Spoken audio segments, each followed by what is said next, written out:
former chairman of the defunct National Electoral Commission, late Professor Humphrey Nwosu.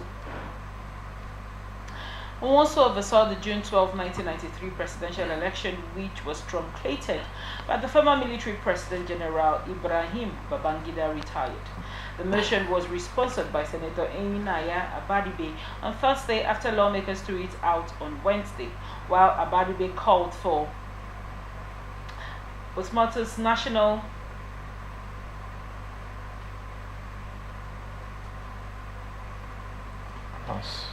honors to be confirmed on Nwosu in recognition of his role in Nigeria's democratic evolution. Senator Austin Akobundu, however, described it as most uncharitable for lawmakers to dismiss Nwosu's contributions, insisting that he deserved the place in Nigeria's Hall of Honor. On the other hand, several senators like Senator Jimo Ibrahim dismissed the idea outright, questioning why the Senate should honor someone who failed to announce the results, insisting that nothing should be named after him. Senator Cyril Fayusi argued that history does not reward efforts but only results. Also, Senator Sunday Karim criticized Nwosu for lacking the courage to speak out, while Senator Afolabi Salisu warned that immortalizing him would undermine the memory of MKO Abiola, the widely accepted winner of the June 12, 1993 annulled election. There's a lot of debates there, different opinions, clashing ones. What are your thoughts on this report? You see, I'm really happy about those who opposed the motion that Abaribe and some of Southeast senators brought for the immortalization of and postmortem to tell the world exactly what transpired. But he maintained sealed lips. So, but there was a time, I think there was a time he wrote a book or something and tried to, astray what happened within that election. Right. I think that is where those caucus of Southeast senators are hinting their call for his immortalization. I think he wrote a book, but he was not very apt. He was not forthcoming with the whole truth. You understand? So, but now that IBB has come within the fray, and IBB did not take responsibility for that annulment, he rather pushed it to Abacha and pushed it to other powers that be. But when IBB held sway, we thought he was the Alpha and Omega.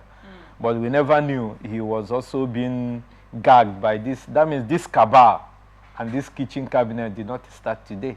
Of all the things he was afraid of, immediately he hesitated and the NS Shenika came into the fray. And then Shenika was also palace-cued. So you now ask yourself, after all, what was the gain of what IBB was running away from by annoying the most freest and fairest election that Nigeria has ever conducted? Ask yourself that question. Because when he had hesitated and put in this man, he also used Abacha as the chief of defense staff, right, or chief of army staff, so to say then. So you now find out that the expose of IBB, who was the then military president, has put a dent on the person of late Professor Humphrey Nwosu, blessed be his memory. But because did Nwosu listen to IBB or did he listen to Abacha? Or did he listen to other cabals that were existing within that time? So Nwosu is not here now to tell us whom he took the express order from in order to annul the election. But all of us were thinking that it was IBB. But IBB has come out to exonerate himself, at least as far as we know, because some other people are no more. So whom are we going to ask? Are we going to the grave to ask Abacha? Are we going to the grave to ask Professor Humphrey Nwosu? Hence, he was not forthcoming, even when he had the time. Hence, he feared death, and eventually death met him. So he has himself to blame for the loss of his memory or his memorial in Nigerian annals of history. But history will continue to remember him for being the man that supervised the most controversial and annulled the election in Nigerian history. Whether they immortalize him or not, He has entered the history. Even Jambo can begin to ask about him in their question. And WAEC can use it as an objective question. You know? So he has found himself and his name in the annals of Nigerian history. But is it a good name? Does it pertain his person? The answer is no. Because I saw him, I met him in 1 or 2 forums. I met him personally in 1 or 2 forums. He's a man of great demeanor. He's a man of, he's very docile. He's very open to effort. But you allowed yourself for your leg to step into the murky waters of politics. And that is what you get. You get a dent. And his dent will live and has even outlived him. So this one they are talking about honoring him, will it remove that dent? That he has an opportunity to write his name in gold. If he has continued with that announcement, the worst that will happen is that he will be incarcerated, he will be incarcerated in prison, and he may even be court-martialed by the military junta of Babangida and be killed. But will his death, erase his name from the annals of Nigerian history? The answer is no. Today we still remember Delegiwa. Is it not? We still remember Delegiwa, and Delegiwa is in the good page in the minds of Nigerians. And we continue to remain like that. Somebody who saw the truth did not fear about telling the truth, and he died a martyr. What do they think about martyrdom? Is it only the Catholic Church that pronounces martyrdom? When you die standing for the truth, standing for what you know that is right, that is why Jesus Christ said that. That's why I don't like going biblical when it comes to politics. But Jesus Christ said that a man will be willing to die for a man he knows clearly that this man did not commit the offense. Right. That somebody might be willing to die, but what made his death more appealing to us is that he died for us when we are still sinners. He said that in another breath that a man can even die for his fellow man, knowing that this man clearly is very innocent. He said, let me die in his place.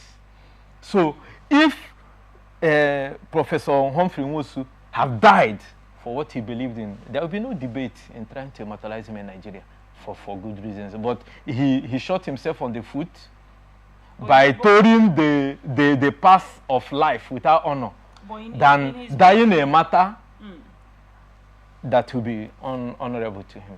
But in his book, he did try to state a few of those things. I said he didn't comfort. He didn't. A half truth is no truth. I did philosophy. There's a lot of things we say in logic.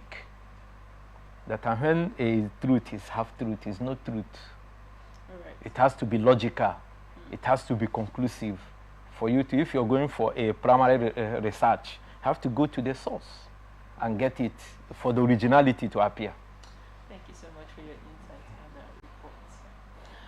Bill to create the office of the Prime Minister as head of government and the office of President as head of state, and to provide for a framework for the mode of election to the said offices has passed second reading in the House of Representatives.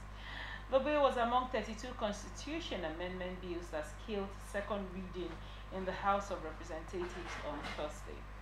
Also among the bills is a bill for an act to alter the provision of the Constitution of the Federal Republic of Nigeria 1999 to provide for specific seats for women in the National Assembly and state houses of assembly, while another bill is for that to alter the Constitution of the Federal Republic of Nigeria 1999 to reduce the period for determination of pre-election petition matters and provide for the establishment of pre-election tribunals for pre-election matters and regulates the processes of suspending a member of the National Assembly from legislative duties. A bill for an act to alter the Constitution of the Federal Republic of Nigeria 1999 to review the requirement that qualifies persons to be elected as president and vice president, governors and deputy governors passed second reading as well. Also, a bill for an act to alter the provisions of the Constitution of the Federal Republic of Nigeria 1999 to review the status of the Federal Capital Territory as regards the election of the President of the Federal Republic of Nigeria, and bills for the creation of one state and Gobe state equally passed second reading. A lot of bills, a lot of bills passes second reading. What are your thoughts on this? I will start from the last. The last about state creation is a no-no for me. We don't need more state creations in Nigeria. That's not our problem. Okay. The states that there are many states that are insolvent. There are states that cannot, you know, despite the fact that they have mineral resources, but because of this spoon-feeding nature of our federalism, they sit back and run to Abuja to only take a chunk of the share coming from the south, south, and southeast. There are a lot of mineral resources in the north that are not being captured in the federal sharing formula. So the state creation is only for politicians to advance their ego and their political adventure, so to say, because most of them want to be governors, most of them want to be House of Representatives, and you could imagine if more states are created, how many people will be having in the National Assembly. And here it is a whole work. It is not part-time work. And they will be paying wardrobe allowance, newspaper allowance with our common patrimony, where Nigerians are languishing in abject poverty. So for me, I don't think creation of more states will see the light of the day, because if you don't create state that will capture all the interested parties in state creation, they will not see the light of the day, because the Constitution has made it so cumbersome for a civilian regime to create states in Nigeria. If it is military, they will create by fiat. But from the constitutional provisions that we have, according to the 1999 Constitution as amended, it's impossible to create it, because it will go through the National Assembly, pass through the state houses of assembly, and they're being ratified by local governments. So it is like a needle passing, it's like the head of a camel passing through the eye of a needle. So I don't see the light of the day. Then on the the Prime Minister, and we tried it, although I don't know how it worked. So what is the power sharing formula? Who is to be the head of state and head of government? And if they are doing it as they do in the UK, where the members of the parliament will now, elect the Prime Minister, is okay. But if they maybe let it be not that the office of the Prime Minister is not to be contested in the general elections, but let it be somebody that will come from the ranks of the National Assembly to be voted from amongst them, so that they can, if the person is found wanted, they can also vote the person out and install another person. And then what is the rationale behind, going back to parliamentary system? Is it going to be parliamentary presidential or presidential parliamentary system? And who will be the CNC? Who will be in charge of the armed forces? Who will be in charge of economy and all that? Or are they going to have other vice presidents? So for me, these are not the problems of Nigeria. Other countries that have been, they pay their citizens. I have expected the National Assembly being robust this time because of the number of opposition lawmakers we have. I thought we would have the robust 10th National Assembly, but I'm disappointed, seriously. I'm very disappointed. I've been saying it here and in different forums. I'm disappointed with the opposition members in the 10th Assembly. But after all, most of them have decamped to the APC because they have killed Labour Party, who produced them from nothing to something. So I don't think that going back to parliamentary system is the problem of Nigeria. And what are the powers of the Prime Minister that will now better the laws of Nigerians? That is it. What are the powers? What are the powers? We are in the presidential system where the president is Alpha and Omega, and he cannot use his offices to better the lot of Nigeria. Then where you now have two opposing offices? Are they going to be elected from among the same political party? These are the questions they should be asking themselves. Okay, if Praventure, in the case of this present administration, what do you call it? The Prime Minister is from PDP or Labour Party, and the President Bola Ahmed Tinubu is from APC. How will they work? How is their work cut out? Are they going to stop playing politics for the general well-being of Nigerians? So for me, it's a no-no. But if it is, even if the Prime Minister is to be elected from, so you talk about removing the immunity of the deputy governor and the vice president. Even as it is, all the cases that were instituted for those governors who have left office, how have you fared? Not to talk of when you're going to, just like some people are going to challenge Bola Ahmed Tinubu for declaring state of emergency in Nigeria. Who is that judge that will sit? This is Nigeria now. We are saying it the way it is. Who is that judge who will look Bola Tinubu in the eye and say, Mr. President, you goofed? Why can't we have this kind of... Hey, we don't have institutions. They should be talking about building strong institutions. The institutions that we are to live, and the constitution that will make the institutions more powerful than individuals that are more powerful than the nation. They're talking about state of emergency. How can the president declare state of emergency before going to the National Assembly? He first of all appointed from the facts I got. He first of all called the people, those opinion holders from National Assembly and from the security agencies, and had a meeting with them, and then made his proclamation, and then went to the National Assembly. The National Assembly, we thought that we stand with the number of oppositions we have. And Ugochi Nyireho have been claiming that he has more than overwhelming opposition lawmakers behind him. We didn't see them. If Fubara returns now, he'll be flying into Rivers State to be collecting brown envelope. But when it was time for Ugochi Nyireho to save Fubara, he didn't save him. These are the kind of people that we put in the National Assembly. If we say it, are we going to die? We'll die once.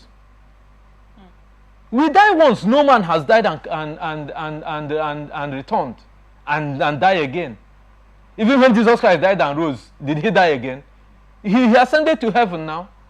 So if we say these things the way they are, Ugochi, who would have saved his brother friend, the suspended governor of Fubara. The first day he was going everywhere. We did not come. They will not achieve what the next day. What happened? So this is let them make laws that will guarantee strong institutions that will be more powerful than those individuals who have the tendency of being dictatorial. This is what we should be expecting them. How to better the educational sector. How to make NHS affordable, and even for the market woman, not for only civil servants. Because those market women, they also pay taxes. And this one I'm talking about, Rivers State, those task forces everywhere are collecting money from them, even the people who are doing POS. Once you sample anything or you have a stool seated somewhere, do you know that Benjamin, is it? Yeah. Miss Benjamin, let me shock you. I went to UST. You know, in this course we studied philosophy, I call it a stupid and a mad course. When we go to places, it is in the purview of a philosopher to criticize, to form opinion, but he might not have solution to it. That's philosophy for you. We look at those gaps in burning issues, but we might not have the solution, but we voice it out. I went to UST, Rivers State University, is it? The former Aro UST. Yes.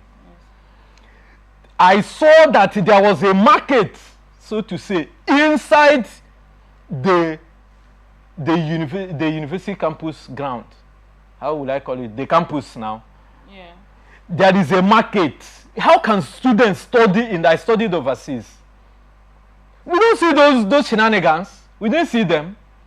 How can you form a university to be in a market? And the federal government is keeping quiet, lawmakers are keeping quiet, making laws that have no benefit to us. I went there and they said that even stool you keep, The school authority collects money. Who is that school authority? Is it not the vice chancellor? And the chancellor knows who is the visitor, knows about it. And the governor who is the visitor to the place knows about it. Didn't you go to conventional university in Nigeria? You're looking at me. I did. You did. Didn't you see it? I didn't go to university here. I didn't go to any Nigerian conventional university. I said in the last 2 weeks, I went into UST. And I saw that it was a beehive of market activities. You have restaurants, you have POS, you have people poaching you here and there, you have people selling POS, you have people selling in what do they call it, citadel of learning. It's insane. It's insanity. Those people could do their businesses elsewhere and students go there and do their purchases. People sampling clothes in a university. Is this happening in a section of the school? Why will it be in the campus? Who collects the money? Why they also cry for the federal government to give them money? Those monies generated goes to whose pockets? That's the fundamental question. Those monies generated there, who is accountable for? They are accounted for who? There is a park that is generating money. They are collecting money from, if you drop and if you carry passengers, students are coming. They paint those buses register and those taxis. They register. Who are they accounting for? I saw those things. I never knew. I have never entered any. That was. But when I went, I started asking questions. Now I studied philosophy. I had to make my background checks. That's what I saw. In a citadel of learning, go to call any of your friends studying abroad and ask them if you see all those shenanigans there. Where will the students not be wearing panties and swimming bra to school? Well, those things are not allowed within the school environment. Students are not allowed to wear that. There are some faculties that are dressing decent. They have uniforms. But I see all of them. But I'm telling you what I saw. Because somebody who is going to do POS, who wants customers, will not be dressing as if she's going to the club.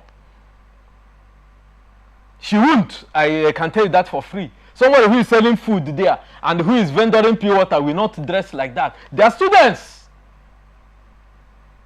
They are allowed to dress that way into the classrooms. There is a dress code for. I'm telling you. I said some. I'm telling you because from my fact-finding visit. Because even when you wear torn jeans, those ones that are ripped, you're not even allowed to enter the gate in university. No, I said there are some faculties. I said they are exceptionals. Those who are wearing uniforms, and those, especially some of the lecturers, they know their onion. You cannot dress anyhow and walk into their classes. But is it for all? So what I'm saying in effect is that the assembly that is tinkering with the constitution are not giving us what we want. Those things that are doing our favorite is what to favor them. Age limit to a president is here. Obama is how many years? Donald Trump is how many years?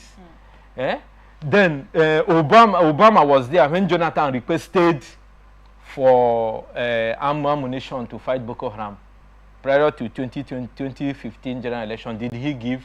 The answer was no, before he went to the black market. But it was Trump that came in his first term and signed the Tucano jet. Though Nigerian military have packed the Tucano jet, they are not making use of it. Tucano jet costs Nigeria billions of dollars. 4 of them are there. You just bring one Tucano jet in River State. All those militants will run away because it can land. I did a critical analysis of the sophisticatedness of Tucano jets. But today, where are the Tucano jets? You could see how our military were overrun. The House of Assembly, National House of Assembly, sit and debate on how to curb the incessant killing of our soldiers. What are the compensationary package for their families? No. What is the measures to make sure that we don't lose them again? Now, given this pain point you have talked about, do you think that the House of Assembly discusses with their constituents to know these pain points before they turn it? No, they know. It's just selfishness, self-centeredness, self-aggrandizement. That is the politics they play in Nigeria. They don't care about you and I. They don't care about you and I. They only mobilize their boys, those who carry ballot papers for them. They are talking about election in one day. that one may be favorable because at least they won't manipulate the card reader. But is it visible? Is it going to, this we are talking about the House of Representatives, what of the House of Senate? What are they going to say about it? Because they have to unite before it passes, and they have to go to their governors and their state assemblies. It is not today's thing. Before you ratify any amendment on the part of the Constitution, after the National Assembly have proposed, it has to go through the state assemblies. So it is a tall order. So what we are saying is that it's better they give us strong institutions instead of beating around the bush.